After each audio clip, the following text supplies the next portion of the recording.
Alors, il y a M. Juncker qui réclame 60 milliards d'euros d'économie à la France, qui a donc déjà indiqué à Emmanuel Macron. Alors, je dirais tout simplement, M. Juncker, donc c'est le président de la communauté européenne, je lui dirais, un, vous n'avez aucune légitimité, vous n'avez pas été élu, vous avez été mis là par complaisance, et de deux, lorsqu'on a fait ce que vous avez fait, je vais mettre quelques articles et une vidéo, je vous reprendrai ensuite, de dire tout simplement que vous êtes quelqu'un dont vous n'avez ni la légitimité, ni le droit de demander à un pays quoi que ce soit, parce que quand on n'est pas capable et quand on est crasseux dans ses actions, on vient pas réclamer à d'autres pays d'être plus propres qu'ils ne le sont déjà, et déjà par rapport à vous, la France brille. Moi, je rappelle quand même que le président de l'Europe, c'est un banquier pourri qui s'appelle Monsieur Juncker. Hein, ouais. D'ailleurs, de son nom veut tout dire. Monsieur Junk, ça veut dire c'est une sorte de poubelle. Hein. Oui. Voilà. On dit bien junk bonds. Les junk bonds. les obligations pourries. Les obligations pourries. Hein, donc voilà. Exactement. Monsieur Juncker est une obligation pourrie à lui tout seul. Les scandales, les LuxLeaks. Oui. On voit que en fait, il a profité de son poste.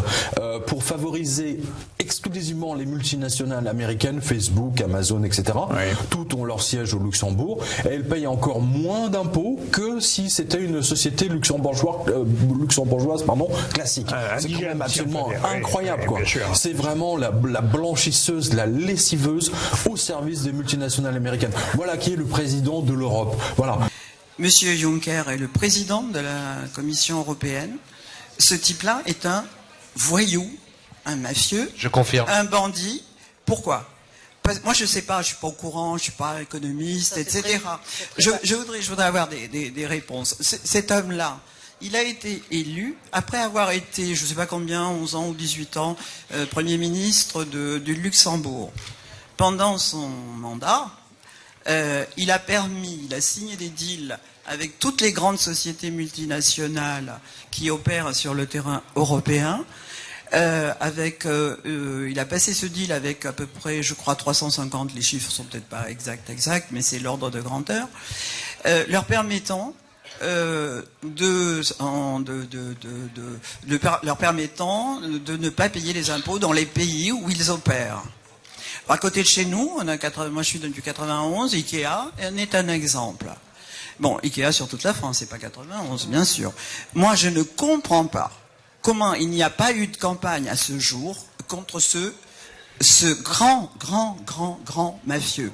Et qui a été sans doute élu, moi je me pose aussi cette question, qui a été élu, j'ai posé la question, et qui a été quand même élu à la suite de ça, à la Commission européenne. Alors écoutez, la réponse elle est claire, cet homme-là est au contraire absolument parfait. Il est aussi parfait que Jean Monnet, que Jacques Delors. Jean-Claude Juncker a été coopté effectivement par l'oligarchie néolibérale à la tête de l'Europe parce que c'est lui-même qui a fait vivre et organiser le dumping fiscal pendant 10 ou 15 ans comme président de l'Eurogroupe, Premier ministre du Luxembourg et ministre des Finances du Luxembourg.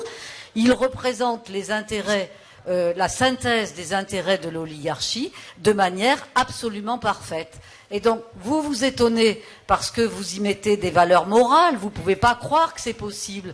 Mais nous sommes là dans une guerre de classe qui est menée à l'échelle de la France, à l'échelle de l'Europe et à l'échelle du monde. Et donc, Jean-Claude Juncker est au contraire quelqu'un d'absolument parfait. Voilà. C'est de l'humour, hein. Je précise. Donc, mais au sujet... Le silence est vraiment surréaliste, mais regarde. J'ai deux exemples par rapport à ça. Oui, ça va être dur avec nous deux, c'est très dur. Tais-toi, on parle. Il y a deux pays, moi, que j'admire par rapport à ce genre de petits détails. L'Islande et l'Irlande. Vous voulez que je vous dise pourquoi? Les Panama Papers, on parle de ça. 48 heures après, il y a un ministre qui a été impliqué. Il y avait 1 million de personnes dans la rue. Le mec, 48 heures après, démissionnait. Mais c'est pas pareil, c'est un petit pays. C'est un petit pays, on est d'accord. Et l'Islande et l'Irlande, c'est les deux seuls pays qui ont mis leurs banquiers en prison. Je crois qu'en Islande, ils viennent de prendre 46 ans de prison. Et en Irlande, ils en ont dégagé 2. Nous, on fait l'inverse. Donc aussi, encore une fois, je m'excuse, je suis redondant, réveillons-nous, nous. Alors peut-être pensez-vous qu'il doit être condamné. Donc maintenant, quand on regarde un peu plus près l'article, on s'aperçoit qu'il ne lui arrivera rien et que ses grands amis lui pardonnent déjà sous l'excuse du passé.